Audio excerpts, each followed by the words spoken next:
in death's warm embrace.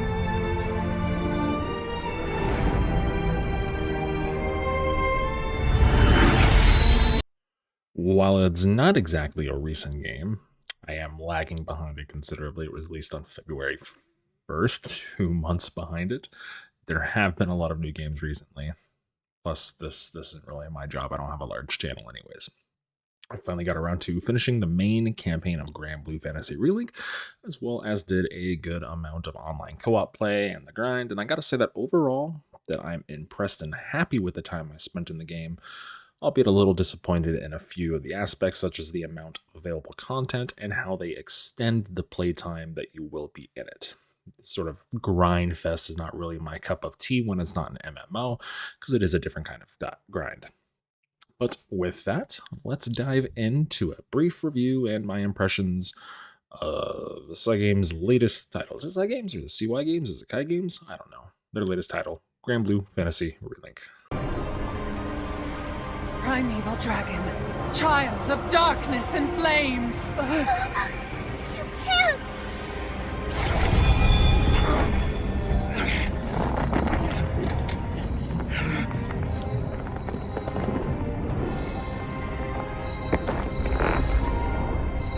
Thy name is Bahamut.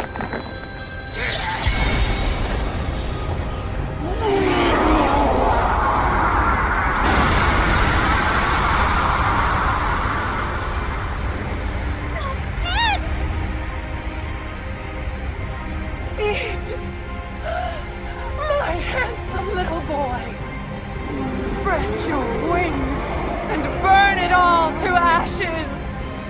Ashes as white as your beautiful locks!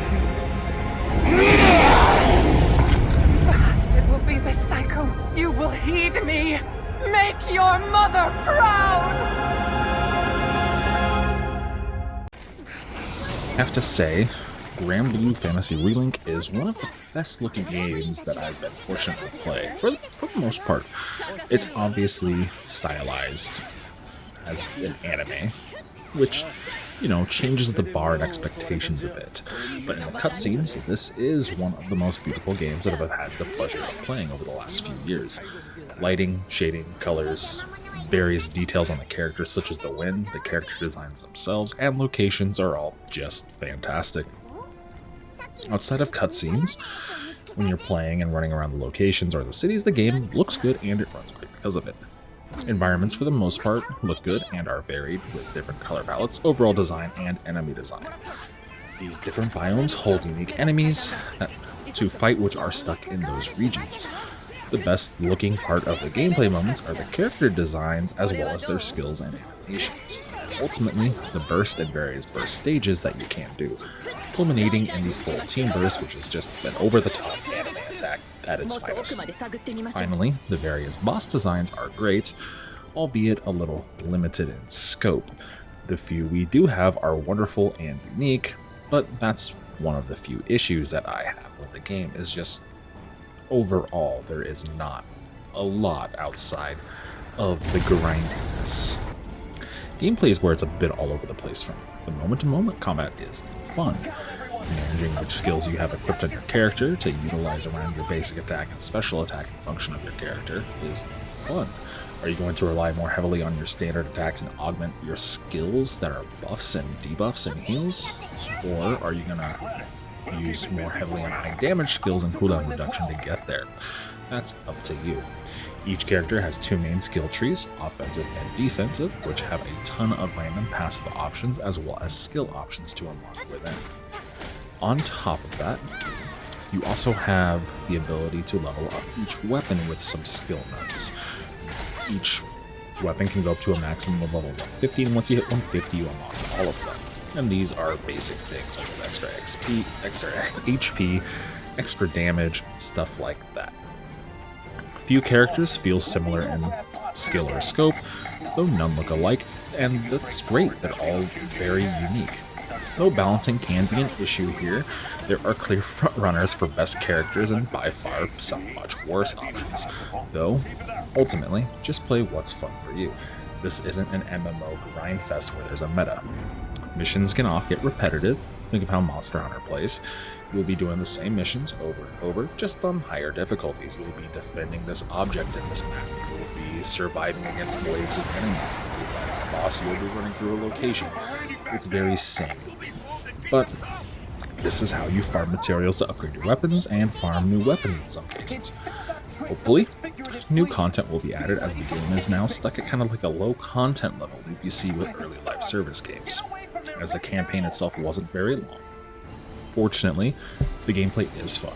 Numerous characters to play as, which are all different, can help carry you through the repetitive nature of the game, if you don't mind the grind it does develop into, where that is where you'll spend a lot of your time on one character and essentially restart over on the other characters.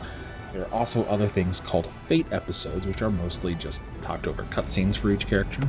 2 Fate episodes are also a combat mission involving the character and specific other party NPCs, your current party, or solo fights.